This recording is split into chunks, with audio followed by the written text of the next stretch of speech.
Hi friends, இன்றைக்கி நம்ம எங்கே நிற்கிறோன்னா சின்னவளை என்ற மீனவ கிராமத்துலேயாங்க நிற்கிறோம். இது எங்கே இருக்குதுன்னு பார்த்தீங்கன்னா, இது வந்து இது மணவளக்குறிச்சி அந்த ஊருக்கு கொஞ்சம் பக்கத்தில் இருக்குது. உண்மையிலே ஒரு அழகான கடற்கரை கிராமம். இந்த கிராமத்தில் பார்த்திங்கன்னா மீன்பிடி தொழில் ரொம்ப நல்லா நடக்குது. இதில் விசேஷம் என்னென்னா, ஒரு சர்ச்சு மாதிரி ஒன்று இருக்குது. அது போட்டு மாதிரி இருக்குது. நாம் அந்த போட்டில் லாஸ்ட்டில் போய் நின்னோன்னா அப்படியே கடலில் என்ன கடல் அழகு அப்படி ஒரு பார்க்கலாம். அப்படியே கடல் அழகு, அந்த சூரியன் மறையிறது எல்லாமே நமக்கு நல்லா தெரியுது. மீன் தொழில் ரொம்ப நல்லா நடக்குது. நாங்கள் போன நேரம் வந்து ஒரு 4:30 மணி இருந்ததுனால வெயிலும் ரொம்ப இருந்துச்சு. ஆனால் யாருமே இல்லை இந்த கடற்கரையில், மீனவர்களை தவிர வேறு யாருமே இல்லை. கடலில் காலை நினச்சிட்டு ஜாலியாக இருக்க மாதிரி தான் இருந்தது. ஆனால் உண்மையிலே இந்த அனுபவம் மறக்க முடியாது. இன்னொரு தடவை கண்டிப்பாக இந்த கிராமத்துக்கு, இந்த கடலுக்கு நான் வரணும் அப்படின்னு நான் நினச்சிட்டு இருக்கேன். மீனவர்கள் வந்து ராத்திரி போவாங்க போல், அதனால் அவங்க வந்து ஐஸு அது இதுன்னு அந்த போட்டில் ஏற்றிட்டே இருந்தாங்க. ஓகே ஃப்ரெண்ட்ஸ், கண்டிப்பாக ஃப்ரெண்ட்ஸ், நீங்கள் எப்படின்னாலும் இந்த கன்னியாகுமரி மாவட்டத்தில் இருக்கிறவங்களோ வேறு வெளியூர் போகிறவங்க முட்டம் வந்தீங்கன்னா அந்த முட்டத்துலேருந்து கண்டிப்பாக இந்த சின்னவளை கிராமத்துக்கு பாருங்க. முதல்ல நம்ம என்ட்ரன்ஸ் வரும்போதே ஒரு சின்ன வழியில் ஒரு அந்தோனியார் சர்ச் இருக்குது. அந்த சர்ச்சு ரொம்ப நல்லாயிருக்கு. அப்புறம் அந்த அந்தோனியார் சர்ச்சை பார்த்துட்டு நீங்கள் அப்படியே ஊருக்குள்ளே வந்து கடற்கரை பக்கம் வந்தால் இந்த இடம் இருக்குது. கண்டிப்பாக இது வந்து ஒரு பார்க்க வேண்டிய இடம். நம்ம டெய்லி யோகா செய்யணும். இந்த யோகா செய்யறதுனால ரத்த ஓட்டம் நமக்கு சீராகும்.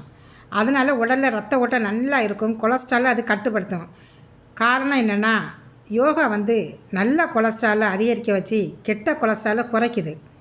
சமச்சீர் உணவுடன் யோகா போன்ற உடற்பயிற்சி நம்ம செய்யறது மூலம் நம்ம உடம்பு ரொம்ப ஆரோக்கியமாக இருக்கும். அடிக்கடி இந்த காரமான அல்லது மைதா உணவுகளை நம்ம வெளியிலேருந்து சாப்பிட்றோம் இல்லையா? இந்த உணவுகளில் வந்து சோடியத்தின் அளவு எப்பவும் அதிகமாக இருக்கும். உடலில் வந்து சோடியம் அதிகரித்தா இதய நோய் இல்லைன்னா கல்லீரல் நோய் இதுவெல்லாம் வரும். இதை தவிர்க்க நம்ம முதல்ல இந்த வகை உணவை வந்து சாப்பிடுறதை நிறுத்தணும்.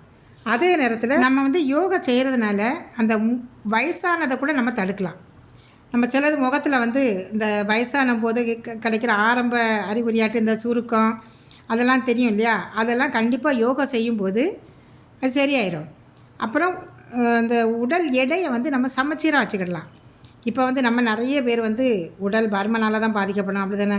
அதனால் தவறான உணவு பழக்கங்கள், தவறான வாழ்க்கை முறை இதெல்லாம் இது பண்ணும்போது நம்மளோட வெயிட்டு கூடுது. அப்போ டெய்லி வந்து நம்ம யோகா செய்யும்போது நம்ம வெயிட்டை வந்து நம்ம கண்ட்ரோல் பண்ணலாம். இப்போ ஒரு 65 கிலோ இருந்தோன்னா யோகா செய்யும்போது கண்டிப்பாக அந்த 65 கிலோ அப்படியே நம்ம மெயின்டைன் பண்ணி கொண்டு வரலாம். அப்புறம் வந்து நமது யோகாசனம் வந்து உடலை வந்து தலை முதல் கால் வரை சமநிலைப்படுத்துறது. அது வந்து என்னென்னா, நம்ம மன ரீதியாகவும் ஆன்மீக ரீதியாகவும் நம்மளை வந்து அது பலப்படுத்துது. கண்டிப்பாக அது வந்து இது பண்ணுது. நம்ம கவலை மற்றும் பதட்டம் இருக்கும்போது கூட நாம் வந்து அந்த யோகா செய்யும்போது அந்த கவலை பதட்டம் எல்லாமே போய் நம்ம கண்டிப்பாக அப்படியே ஒரு நல்ல ஒரு நிலைமையாக இருக்கும். இப்போ ஒரு மூச்சு பயிற்சி பண்ணணுன்னா அந்த மூச்சு பயிற்சி பண்ணும்போது அப்படியே ஒரு மனசில் ஒரு அமைதி தோணும். அப்போ அந்த அமைதியாக இருக்கும்போது அந்த நம்ம மனசில் இருக்கிற அந்த கவலை பதட்டம் எல்லாமே அது கண்டிப்பாக அது மாறக்கூடிய வாய்ப்பு இருக்குது. அதனால் மக்கள் நம்ம எப்போவுமே டெய்லி வந்து ஒரு யோகா பண்ணுறத நம்ம பழக்கமாக்கிட்டு வந்தோன்னா நம்முடைய வாழ்க்கை, நம்முடைய உடல் நலம் ரொம்ப நல்லாயிருக்கும். நம்மளுடைய எந்த நோய் நொடிகளும் இருக்காது. முதுமையை தள்ளி போடலாம், ஆரோக்கியமாகவும் நாம் வாழலாம். அதனால் எப்போவுமே இன்னையிலேருந்து யோகா செய்கிறதுக்கு நாம் முயற்சி செய்வோம். இல்லைன்னா நடைப்பயிற்சி கூட பண்ணலாம்.